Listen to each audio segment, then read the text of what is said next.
ত্রিপুরা রাজনীতিতে আবারও আলোচনার কেন্দ্রে ত্রিপুরা মথা। যুব ত্রিপুরা ফেডারেশন অর্থাৎ YTF এর প্রস্তাবিত সমাবেশে প্রশাসনিক অনুমতি বাতিলের সিদ্ধান্ত ঘিরে রাজ্যে শুরু হয়েছে নতুন রাজনৈতিক বিতর্ক।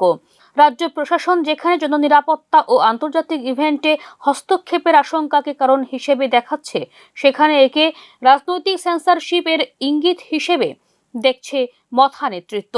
বিবেকানন্দ ময়দানে প্রস্তাবিত এই সমাবেশের অনুমতি না দিয়ে প্রশাসন জানিয়েছে অর্ধেক ময়দান আন্তর্জাতিক এক্সপো দ্বারা দখলকৃত, যেখানে বিদেশি প্রতিনিধি, মহিলা ও শিশুদের ভিড় প্রত্যাশিত।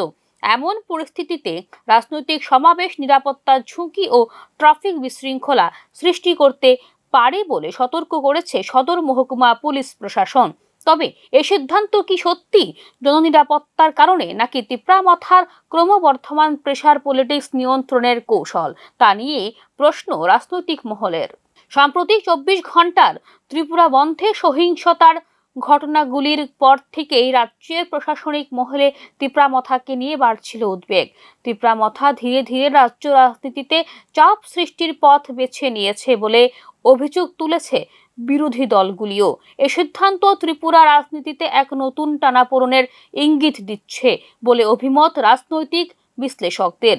একদিকে আন্তর্জাতিক ইভেন্টকে কেন্দ্র করে শান্তিপূর্ণ ও উন্নয়নমুখী ভাবমূর্তি বজায় রাখতে চাইছে রাজ্য সরকার, অন্যদিকে রাজ্য রাজনীতিতে নিজেদের জনভিত্তি মজবুত করতে আঞ্চলিক আত্মপরিচয় ও অধিকার ইস্যুকে তুলে ধরতে চাইছে ত্রিপুরা মথা। ত্রিপুরা মথা এখন শুধু জনজাতি রাজনীতিতে নয়, নিজেদের উপস্থিতি জানান দিতে চাইছে শহরাঞ্চলেও বলে মনে করছেন রাজনৈতিক বিশ্লেষকরা। এদিকে এই সমাবেশ শহরের কেন্দ্রে হলে আপাত শান্ত পরিবেশে রাজনৈতিক উস্কানি সৃষ্টি হতে পারে বলে সরকারকে সতর্ক করেছিল রাজ্যের গোয়েন্দা সংস্থাগুলি। বর্তমানে প্রশাসন বিকল্প স্থান ও তারিখে সমাবেশের প্রস্তাব বিবেচনার কথা বললেও রাজনীতির ময়দানে এই ঘটনাকে ঘিরে নতুন মেরুকরণের ইঙ্গিত মিলছে স্পষ্ট।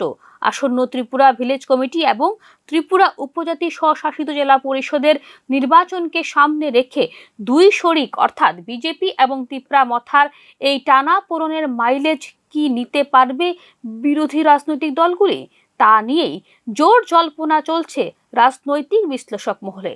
Bureau report, news now.